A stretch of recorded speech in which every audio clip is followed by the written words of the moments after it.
Halo, selamat datang di channel Aksi 10.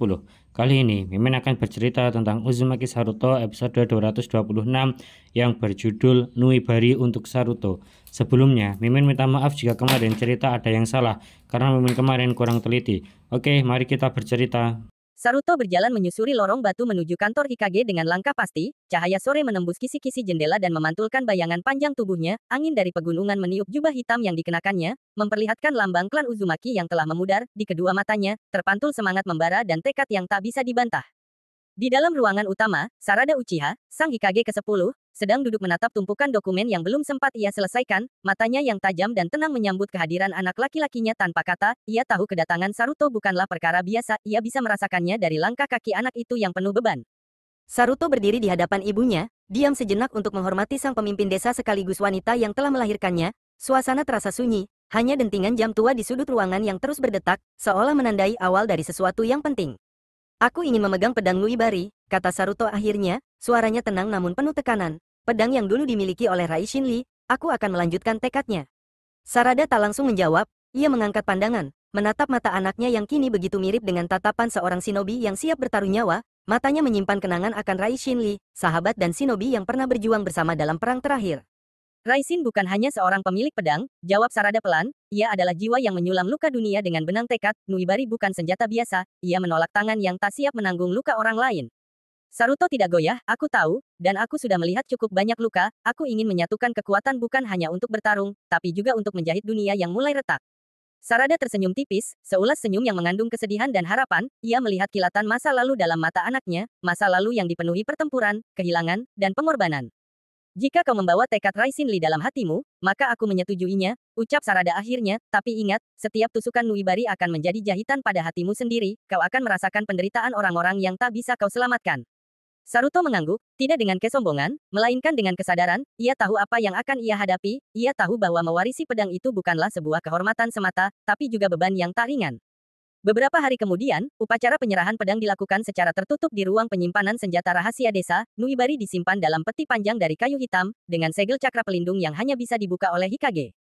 Sarada sendiri yang membuka segel itu, tangannya gemetar sedikit saat menyentuh tutup peti, ia mengingat saat terakhir melihat Raisin Li, tubuhnya terbaring dalam diam, dengan Nuibari masih tertancap pada tanah musuh, seperti menolak untuk ditinggalkan. Ketika pedang itu akhirnya diperlihatkan, suasana menjadi hening, Nuibari berkilau lemah, seolah mengenali bahwa pemilik lamanya telah tiada dan menanti penerus yang pantas. Saruto melangkah maju dan menatap pedang itu dengan hormat, ia tidak langsung menyentuhnya, ia membungkuk dalam-dalam di hadapan pusaka itu, membisikkan janji pada dirinya sendiri dan pada arwah Raisin Li. Aku tak akan menggunakannya untuk membunuh semata, katanya dalam hati, aku akan menggunakannya untuk menyambung luka, bukan menambahnya. Setelah ia menggenggam pedang itu, sebuah aliran cakra halus menyusup ke dalam tubuhnya, menguji tekad dan niatnya, Nuibari tidak memberontak, pedang itu menerima kehadiran Saruto seperti jarum yang menemukan benangnya. Sejak hari itu, Saruto mulai berlatih dalam sunyi, tidak ada upacara gemilang, tidak ada tepuk tangan, hanya tekad dan peluh yang menetes di bawah sinar matahari sore, ia tahu bahwa setiap tusukan Nuibari akan menjadi kisah, dan setiap kisah harus layak untuk dikenang. Di malam hari, ia duduk di atap rumahnya, memandangi langit bintang dan mengingat kembali cerita-cerita tentang Raisin Li yang pernah diceritakan oleh ibunya, ia membayangkan seperti apa kehidupan shinobi itu, apa yang dia korbankan, dan mengapa ia memilih untuk tetap bertarung meski tubuhnya telah compang-camping.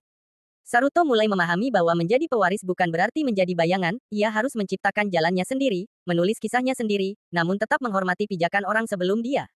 Suatu hari, ia bertemu dengan Shinji Aburame dan Raiga Yamanaka, dua teman seperjuangannya yang menyadari perubahan dalam diri Saruto. Mereka tidak banyak bertanya, tapi mereka tahu bahwa ada sesuatu yang tumbuh dalam diri sahabat mereka, sesuatu yang dalam dan tak tergoyahkan.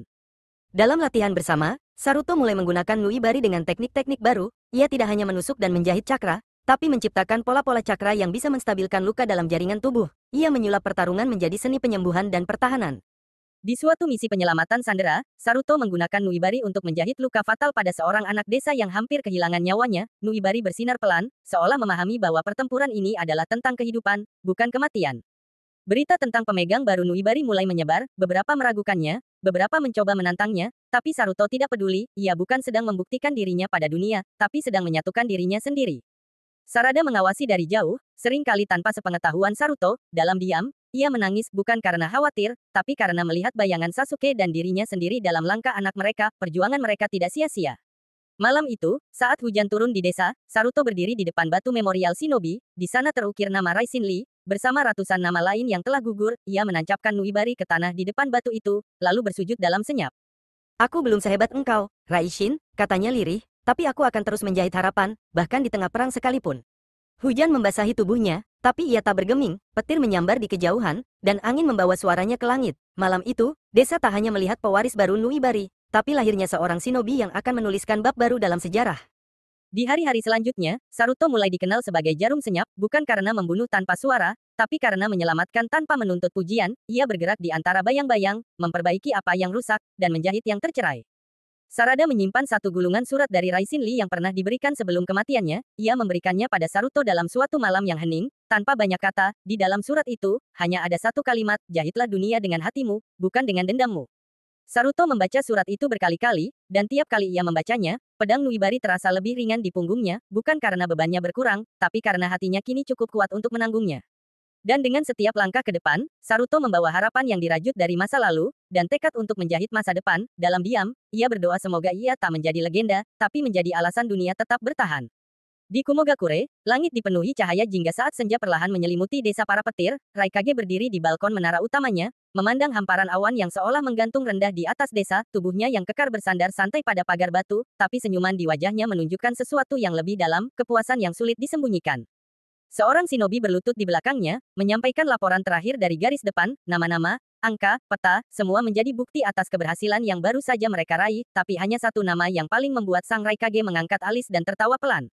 Soichiro, Jinkuriki Rokubi, pemuda yang dulunya dianggap tak stabil, kini menjadi taring tajam milik Kumogakure. Bersama pasukan kecil gabungan dari Kumo dan Kusagakure, ia telah menghancurkan Amegakure, desa hujan yang selama ini menjadi batu sandungan dalam setiap pergerakan strategis. Lebih mengejutkan lagi, mereka berhasil membunuh Keira Uzumaki, komandan Sanigakure dan Jinkuriki yang memiliki reputasi kejam dan tak terkalahkan. Pertarungan antara dua Jinkuriki, dua pusaran cakra besar, berakhir dengan tubuh Keira tergeletak tak bernyawa di antara reruntuhan menara besi.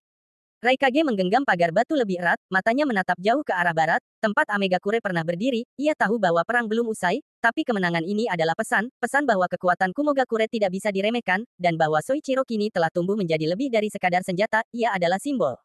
Di aula pertemuan rahasia, para penasihat berkumpul, pembicaraan mereka kini mengarah pada masa depan, pada aliansi baru, dan pada kemungkinan memperluas pengaruh Kumogakure di tengah kekosongan kekuatan yang ditinggalkan oleh Amegakure dan Sanigakure yang mulai goyah.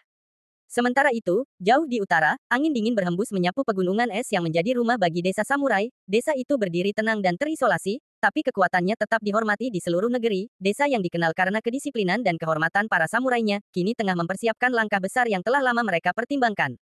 Di dalam aula pusat desa, pemimpin samurai duduk dalam keheningan yang hikmat. Di hadapannya berdiri seorang pria tinggi dengan tatapan tajam dan tubuh yang ditutupi baju zirah ringan. Wajahnya ditandai oleh tato ular kobra yang melingkar dari pelipis ke rahang, seolah hendak menelan dunia. Namanya Kobura, dan ia bukan samurai biasa.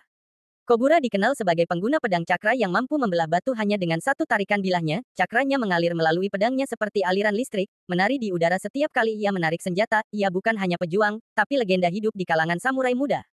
Pemimpin desa samurai menatapnya dengan penuh keyakinan. Ia tahu bahwa waktu telah tiba bagi desa mereka untuk bergerak, untuk keluar dari isolasi dan mulai mengambil bagian dalam keseimbangan kekuatan dunia shinobi yang terus berubah. Kau akan pergi ke Konoha, kata pemimpin itu dengan suara tenang. Bangun aliansi, dan jagalah kehormatan kita. Mereka sedang menuju perang besar, dan mereka membutuhkan sekutu yang tak bisa mereka beli atau tundukkan. Kobura menunduk perlahan, memberi hormat yang dalam. Aku akan membawa nama desa ini dengan kebanggaan, dan jika perlu, dengan darah. Perjalanan Kobura dimulai esok harinya. Ia berjalan seorang diri, tanpa iringan pasukan, tanpa pengawal, hanya pedang dan tekad yang menyertainya. Sepanjang perjalanan menuruni gunung, kabut dingin mengiringinya seperti roh leluhur yang memberkati langkahnya.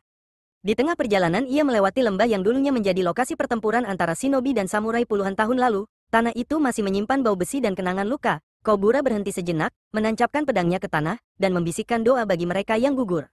Di sisi lain dunia, Konoha mulai bersiap menghadapi berbagai kemungkinan. Setelah kabar tentang jatuhnya Amegakure dan kematian Keira Uzumaki, hiruk-pikuk mulai terdengar dari ruang-ruang strategis, para jonin senior berkumpul, dan laporan datang dari semua penjuru. Hikage Sarada menerima kabar tentang Kobura. Ia tahu bahwa kedatangan seorang samurai ke Konoha bukanlah hal sepele, dan jika desa samurai benar-benar ingin membentuk aliansi, itu berarti mereka melihat sesuatu yang lebih besar sedang bergerak di bawah permukaan. Konoha menyambut kabar itu dengan hati-hati. Mereka mempersiapkan upacara penyambutan sederhana, tapi dengan penjagaan ketat. Meskipun Kobura datang sebagai sekutu, desa tak pernah melupakan sejarah antara shinobi dan samurai. Ketika Kobura memasuki gerbang Konoha, langkahnya tegap dan mantap, Para penjaga melihatnya dengan campuran rasa hormat dan kewaspadaan. Pedangnya memancarkan aura yang kuat, tapi tatapannya tetap tenang, seolah ia bukan datang untuk bertarung, melainkan untuk menyatukan. Sarada menunggu di Aula Hikage, didampingi oleh beberapa tokoh penting. Ketika Kobura masuk dan menundukkan kepala, suasana menjadi sangat hening. Mata mereka bertemu, dua pemimpin dari dunia yang berbeda, namun sama-sama tahu rasa kehilangan dan harga dari perdamaian. Selamat datang di Konoha, ucap Sarada akhirnya. Kami menerima niat baik desa samurai dengan terbuka. Dunia sedang berubah, dan kami membutuhkan kekuatan yang bisa dipercaya. Kobura mengangguk pelan. Aku tak datang membawa janji kosong. Aku datang membawa kehormatan, dan pedang yang siap digunakan bukan untuk membelah, tapi untuk melindungi. Hari-hari berikutnya dipenuhi dengan pertemuan, diskusi, dan pertukaran pemahaman antara samurai dan shinobi. Kobura menunjukkan teknik-teknik pedangnya di halaman pelatihan, membuat banyak shinobi muda terkagum. Cakranya menyatu dengan pedangnya seolah itu adalah bagian dari dirinya. Dalam satu latihan, ia berhadapan dengan Saruto, pemegang pedang Nuibari itu ingin merasakan kekuatan Kobura secara langsung. Pertarungan latihan berlangsung singkat, tapi intens, tidak ada yang menang, tidak ada yang kalah, hanya saling menghormati. Setelah pertarungan itu, Saruto duduk di samping Kobura, keduanya diam memandangi langit, dua generasi berbeda, dua senjata yang dipilih oleh dunia, dan keduanya tahu bahwa jalan mereka tak akan pernah mudah. Kobura mulai membaur dengan pasukan shinobi Konoha, bahkan ikut dalam misi-misi pengawalan dan investigasi. Ia melihat dengan matanya sendiri bahwa dunia shinobi telah berubah, lebih cepat, lebih rumit, dan lebih berbahaya. Suatu malam, di menara utama Konoha, Sarada berdiri bersama Kobura, memandangi peta besar di dinding. Titik-titik merah menunjukkan daerah-daerah yang tak lagi aman, dan arah dari ancaman baru yang mulai muncul dari reruntuhan Sanigakure. Aliansi ini hanya awal, kata Sarada. Aku merasa akan ada perang yang lebih besar, bukan hanya antar desa, tapi antar pemikiran. Kobura mengangguk, dan kita harus memastikan bahwa pedang dan cakra kita berdiri di sisi yang benar, bukan untuk membalas, tapi untuk menjaga. Pada malam yang sama, di tempat lain, bayangan dari sisa-sisa Sanigakure mulai berkumpul, kekuatan gelap yang tak ingin stabilitas, yang ingin kekacauan tetap menjadi arus utama, kekuatan yang belum pernah dilihat oleh generasi baru. Dunia shinobi sedang bergerak menuju babak baru, dan langkah-langkah kecil seperti kedatangan Kobura adalah percikan awal dari nyala api yang lebih besar. Dunia akan kembali terbakar, tapi mungkin, kali ini, dengan orang-orang yang berbeda yang siap menjahit luka daripada hanya menambahnya.